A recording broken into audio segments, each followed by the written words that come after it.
जय हिंद दोस्तों, स्वागत है आप लोग का पढ़ाई 24x7 यूट्यूब चैनल में। दोस्त, आज हम लोग फिर से वास्तविक संख्या के प्रीवियस ईयर क्वेश्चन के बारे में डिस्कस करेंगे। तो चलते हैं।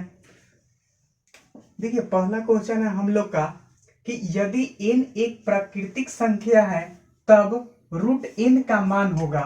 पहला ऑप्शन है हमेशा प्राकृतिक संख्या, हमेशा अपरिमेय संख्या, हमेशा परिमेय संख्या और कभी प्राकृतिक संख्या और कभी अपरिमेय संख्या। देखते हैं, कह रहा है कि n प्राकृतिक संख्या है। प्राकृतिक संख्या बोले तो हम आप लोग को पिछले क्लास में भी बताए हैं। जो लोग मेरे पिछले वीडियो को नहीं देखे हैं वो लोग वीडियो के डिस्क्रिप्शन में लिंक रहेगा, तो हमारे प्रीवियस वीडियो को देख सकते हैं। उसमें हम लोग बहुत सारे संख्याओं के बारे में डिस्कस किए हुए हैं। तब हम बताए हैं प्राकृतिक संख्या कि गिनती की संख्याओं को हम लोग प्राकृतिक संख्या कहते हैं। जैसे 1 2 3 4 5 6 7 8 9 10 जो भी है, ये सारी संख्याएं हैं, इसको हम लोग प्राकृतिक संख्या कहते हैं। तो वही कह रहा है कि मेरा n जो क्या है, प्राकृतिक संख्या है। यानी या तो 1 2 3 इसी सारी संख्याओं में से कोई मेरा संख्या होगा। तो कह रहा है कि हमेशा प्राकृतिक संख्या होगा, हमेशा अपरिमेय संख्या होगा, हमेशा परिमेय संख्या होगा और कभी प्राकृतिक संख्या होगा और कभी अपरिमेय संख्या होगा। देखिए, रूट n है। अगर हम मान लेते हैं कि 2 लेते हैं तो रूट 2 ये क्या हो जाएगा, अपरिमेय संख्या होगा। ये मेरा अपरिमेय संख्या होगा। लेकिन अगर हम 4 को लेते हैं तो ये तो बराबर 2 हो जाएगा। अगर हम 4 का वर्गमूल निकालेंगे तो 2 इंटू 2 होगा, तो 1 2 बाहर निकल जाएगा। तो ये क्या हो जाएगा, मेरा परिमेय संख्या हो जाएगा। फिर अगर हम 5 को लेंगे तो ये क्या हो जाएगा, अपरिमेय संख्या होगा। अपरिमेय संख्या होगा। उसी प्रकार हम लोग अगर 16 ले लेते हैं तो फिर मेरा 4 हो जाएगा। ये क्या हो जाएगा, परिमेय संख्या हो जाएगा। तो वही क्वेश्चन कर रहा है कि n क्या है, मेरा प्राकृतिक संख्या है, तो रूट n का मान क्या होगा। कह रहा है कि हमेशा प्राकृतिक संख्या होगा। नहीं, हमेशा तो प्राकृतिक संख्या नहीं होगा, क्योंकि यहाँ पे रूट 2 मेरा क्या हो गया, अपरिमेय संख्या। यहाँ पे तो 4 का वर्गमूल 2 होगा, तो ये परिमेय संख्या है और परिमेय संख्या है और प्राकृतिक संख्या भी है, तो इसलिए हमेशा तो प्राकृतिक संख्या नहीं होगा। फिर बोल रहा है कि हमेशा अपरिमेय संख्या, नहीं, यहाँ पे परिमेय संख्या भी हो रहा है और अपरिमेय संख्या भी हो रहा है, तो ये भी ऑप्शन गलत हो जाएगा कि हमेशा अपरिमेय संख्या नहीं होगा। फिर कह रहा है ना कि हमेशा परिमेय संख्या, तो हमेशा परिमेय संख्या भी नहीं होगा, क्योंकि अपरिमेय संख्या भी आ रहा है और परिमेय संख्या भी आ रहा है। और कह रहा है कि यहाँ पे कभी प्राकृतिक संख्या और कभी अपरिमेय संख्या। हाँ, ये ऑप्शन सही होगा, क्योंकि जो परिमेय संख्या है यहाँ पे वो प्राकृतिक संख्या भी है और यहाँ पे अपरिमेय संख्या भी आ रहा है। तो ये ऑप्शन मेरा सही होगा कि कभी प्राकृतिक संख्या हो जाएगा और कभी अपरिमेय संख्या भी हो जाएगा। ठीक है, चलिए आप दूसरे क्वेश्चन की तरफ चलते हैं। कह रहा है कि 4 माइनस रूट 3 है। 4 माइनस रूट 3 है। तो देखिए, यहाँ पे 4 क्या है, मेरा परिमेय संख्या है। रूट 3 क्या है, मेरा अपरिमेय संख्या है। दोस्त, अगर परिमेय संख्या और अपरिमेय संख्या अगर दोनों एक साथ मिलते हैं, चाहे वो जोड़ हो, घटाव हो, गुना हो या भाग हो, वो हमेशा अपरिमेय संख्या ही होगा, चाहे किसी भी रूप में मिले। अगर परिमेय और अपरिमेय एक साथ मिलते हैं, चाहे वो जोड़ से मिले, घटाव से मिले, गुना से मिले, भाग मिले, मतलब वो क्या, अगर मिलता है परिमेय संख्या के साथ अपरिमेय संख्या, तो उसको हमेशा क्या बना देगा, अपरिमेय बना देगा। तो यहाँ पे क्या है, मेरा परिमेय संख्या है और क्या है, ये अपरिमेय संख्या है और दोनों का घटाव है। तो परिमेय संख्या में से अपरिमेय संख्या घटाएंगे तो क्या मिलेगा, अपरिमेय संख्या मिलेगा। तो यहाँ पे पहला ऑप्शन है परिमेय संख्या, ये गलत हो जाएगा। अपरिमेय संख्या ये सही हो जाएगा। भिन्न संख्या ये भी गलत हो जाएगा। पूर्णांक ये भी गलत हो जाएगा। फिर देखिए, अगला ऑप्शन है, यहाँ पे तीसरे क्वेश्चन में कह रहा है कि 3.27 इसके ऊपर रेकरिंग है। ये कह रहा है कि 3.27 है, क्या है, एक पूर्णांक है, एक परिमेय संख्या है, एक प्राकृतिक संख्या है और एक अपरिमेय संख्या है। देखिए, 3.27 के ऊपर बार है यहाँ पे। देखिए इसका मतलब हुआ ना कि 3.27272727 डॉट डॉट, यानी यहाँ पे 27 का बार का मतलब हुआ कि ये यही संख्या इसके बार बार रिपीट कर रहा है, मतलब आगे भी यही संख्या आते जाएगा, मतलब जितना बार लिखे 272727 आते जाएगा। तो देखिए हम लोग पिछले क्लास में पढ़े हुए थे कि परिमेय संख्या का दशमलव प्रसार शांत होता है या अशांत आवर्ती होता है, जबकि अपरिमेय संख्या का दशमलव प्रसार अशांत होता है। तो यहाँ पे क्या है, अशांत आवर्ती है, क्योंकि यहाँ पे क्या कर रहा है, रिपीट कर रहा है, यहाँ पे भी रिपीट कर रहा है, यहाँ पे मतलब ये 27 का बार का ही मतलब हुआ कि ये संख्या हमेशा रिपीट करते रहेगा। तो हमेशा यहाँ पे परिमेय संख्या का दशमलव प्रसार शांत होता है या अशांत आवर्ती होता है। तो यहाँ पे कह रहा है कि 3.27 है, एक पूर्णांक है, ये भी नहीं होगा। एक परिमेय संख्या ये होगा, क्योंकि परिमेय संख्या का दशमलव प्रसार शांत होता है या अशांत आवर्ती होता है, ठीक है। एक प्राकृतिक संख्या ये गलत हो जाएगा, एक अपरिमेय संख्या ये भी गलत हो जाएगा। परिमेय संख्या का अपरिमेय संख्या का दशमलव प्रसार अशांत होता है, जबकि परिमेय संख्या का अशांत आवर्ती होता है या शांत होता है। चलिए अगला क्वेश्चन है 7 + 3√2, ये क्वेश्चन है। अब इसका ऑप्शन है परिमेय संख्या है, अपरिमेय संख्या है, भिन्न संख्या और पूर्णांक है। यहाँ पे भी क्या है, 7 + 3√2। अब देखिए 7 मेरा क्या है, परिमेय संख्या है, 3√2 क्या है, मेरा अपरिमेय संख्या है। तो परिमेय संख्या और अपरिमेय संख्या को जोड़ेंगे तो क्या होगा, अपरिमेय संख्या होगा। तो यहाँ पे बी ऑप्शन मेरा क्या होगा, सही होगा। फिर है कि √3 क्या है, तो √3 क्या है, मेरा अपरिमेय संख्या है, क्योंकि इसको p/q के रूप में हम नहीं लिख सकते हैं। तो यहाँ पे क्या हो जाएगा, पहला ऑप्शन है परिमेय संख्या, गलत हो जाएगा। प्राकृतिक संख्या ये भी गलत हो जाएगा, अपरिमेय संख्या होगा, ठीक है ना।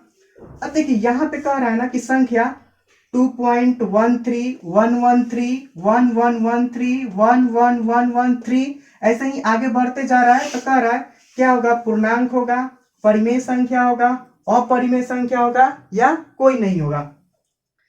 देखिए यहाँ पे क्या है, 2.13 113 1113 1113, फिर इसके अगर आगे भी लिखेंगे तो ये 1 2 3 4 5 3 ऐसे करके आगे बढ़ते जाएगा। तो यही क्वेश्चन है और बोल रहा है कि ये क्या होगा, पूर्णांक होगा या फिर परिमेय संख्या होगा या फिर अपरिमेय संख्या होगा या कोई नहीं होगा। देखिए हम अभी बताए हैं कि परिमेय संख्या का दशमलव प्रसार शांत होता है या अशांत आवर्ती होता है, जबकि अपरिमेय संख्या का दशमलव प्रसार अशांत होता है। अब देखिए यहाँ पे 13 है, यहाँ पे क्या है 113 है, यहाँ पे क्या है 1113 है, फिर एक यहाँ पे बढ़ जा रहा है, फिर 3 आ रहा है, फिर एक यहाँ पे बढ़ जा रहा है, फिर 3 आ रहा है। तो क्या है, रिपीट कर रहा है, नहीं कर रहा है, क्योंकि यहाँ पे सिर्फ 13 है, यहाँ पे क्या है 113 है। तो ये रिपीट नहीं किया। देखने में लग रहा है कि ये रिपीट कर रहा है, लेकिन नहीं, सेम नंबर रिपीट करना चाहिए। जैसे हम लोग पीछे देखे कि यहाँ पे 27 है तो फिर 2 ही 7 आ रहा है, फिर यहाँ पे 27 ही आ रहा है, फिर यहाँ पे 27 आ रहा है। तो ये क्या है, यहाँ पे रिपीट कर रहा है, लेकिन यहाँ पे रिपीट नहीं कर रहा, क्योंकि यहाँ पे 13 आया, फिर 113 आया, फिर यहाँ पे 1113 आया, तो इसको रिपीट नहीं बोलेंगे। तो ये मेरा क्या हो जाएगा, अपरिमेय संख्या हो जाएगा, अपरिमेय संख्या हो जाएगा। क्यों, क्योंकि ये रिपीट नहीं कर रहा। रिपीट नहीं कर रहा मतलब क्या है, ये अशांत है। तो यहाँ पे कह रहा है कि संख्या इतना है, क्या है, पूर्णांक है, पूर्णांक नहीं होगा, परिमेय संख्या भी नहीं होगा, क्या होगा मेरा, अपरिमेय संख्या होगा। अब देखिए दोस्त अगला क्वेश्चन है कि एक अशून्य परिमेय संख्या और अपरिमेय संख्या का गुणनफल होगा। अभी हम बताए हैं कि अगर परिमेय संख्या और अपरिमेय संख्या दोनों एक साथ मिलते हैं, अगर वो जोड़ से मिले या घटाव से मिले या गुना से मिले या भाग से मिले, किसी भी तरह से मिले, तो वो हमेशा क्या होगा, अपरिमेय होगा। क्योंकि परिमेय और अपरिमेय, ये जोड़ हो, घटाव हो, गुना हो, भाग हो, ये किसी तरह से मिले तो ये क्या हो जाएगा, मेरा अपरिमेय ही होगा, ठीक है ना। अपरिमेय संख्या। तो वही कह रहा है कि एक अशून्य, अशून्य मतलब परिमेय संख्या का मान शून्य नहीं होना चाहिए। जब परिमेय संख्या ये शून्य हो जाएगा तो जैसे गुना करेंगे यहाँ पे कुछ भी रहे परिमेय संख्या जैसे √2 रहे तो ये तो फिर 0 हो जाएगा, तो ये तो परिमेय संख्या हो जाएगा। लेकिन कह रहा है कि नहीं, अशून्य परिमेय संख्या है। अशून्य मतलब परिमेय संख्या का मान 0 नहीं होना चाहिए, मतलब 0 छोड़कर कुछ भी होना चाहिए। और क्या है, अपरिमेय संख्या का गुणनफल होगा। पहला ऑप्शन है हमेशा परिमेय, हमेशा अपरिमेय, एक होगा या परिमेय या अपरिमेय। तो मेरा क्या होगा, परिमेय संख्या और अपरिमेय संख्या किसी भी तरह से मिले, जोड़ घटाओ गुना भाग किसी भी तरह से मिले तो क्या होगा, हमेशा अपरिमेय संख्या ही होगा। तो पहला ऑप्शन है हमेशा परिमेय, ये गलत होगा। हमेशा अपरिमेय ये सही होगा। एक ये भी गलत होगा, परिमेय या अपरिमेय ये भी गलत होगा। ठीक है, आशा करते हैं ये सारा बात आप लोग को समझ में आ गया होगा। देखिए ये जो पहला क्वेश्चन है ना मेरा, ये आप लोग का बोर्ड में 2018 में पूछा हुआ है, ठीक है ना। फिर यही 2 नंबर जो क्वेश्चन है ये भी सेम क्वेश्चन 2018 में पूछा हुआ है। फिर ये मेरा तीसरा नंबर जो क्वेश्चन है ये 2019 में पूछा हुआ है। फिर चौथा ये भी 2019 में पूछा हुआ है। पांचवा नंबर क्वेश्चन है जो 2020 का पूछा हुआ क्वेश्चन है, ठीक है ना। फिर छठा क्वेश्चन है ये 2021 में पूछा हुआ है। फिर सातवां जो क्वेश्चन है ये भी मेरा 2021 में पूछा हुआ है, ठीक है ना। बहुत आसान क्वेश्चन रहता है, ठीक है, आप लोग इसे आसानी से कर सकते हैं, ठीक है। चलिए हम इसको बोर्ड को साफ करते हैं, फिर अगले क्वेश्चन के ऊपर चलते हैं। कह रहा है कि यदि m एक धनात्मक पूर्णांक है तो धनात्मक विषम पूर्णांक का रूप होगा। कह रहा है कि 4m+2 होगा, 4m+4 होगा, 4m+1 होगा या कोई नहीं होगा। कह रहा है कि m क्या है, धनात्मक पूर्णांक है। m क्या है मेरा, धनात्मक पूर्णांक है। अब सर धनात्मक पूर्णांक का मतलब क्या हुआ। पूर्णांक आप लोग को पिछले वीडियो में हम बताए हुए हैं कि पूर्णांक किसे कहते हैं, कि सारी धनात्मक संख्याएं सारी ऋणात्मक संख्याएं में अगर हम 0 को शामिल कर देते हैं तो उसी को हम लोग क्या बोलते हैं, पूर्णांक बोलते हैं। तो सारी धनात्मक संख्याएं सारी ऋणात्मक संख्याएं और हम लोग 0 को क्या बोलेंगे, पूर्णांक बोलेंगे। लेकिन यहाँ पे हम लोग को क्या लेना है, धनात्मक पूर्णांक लेना है।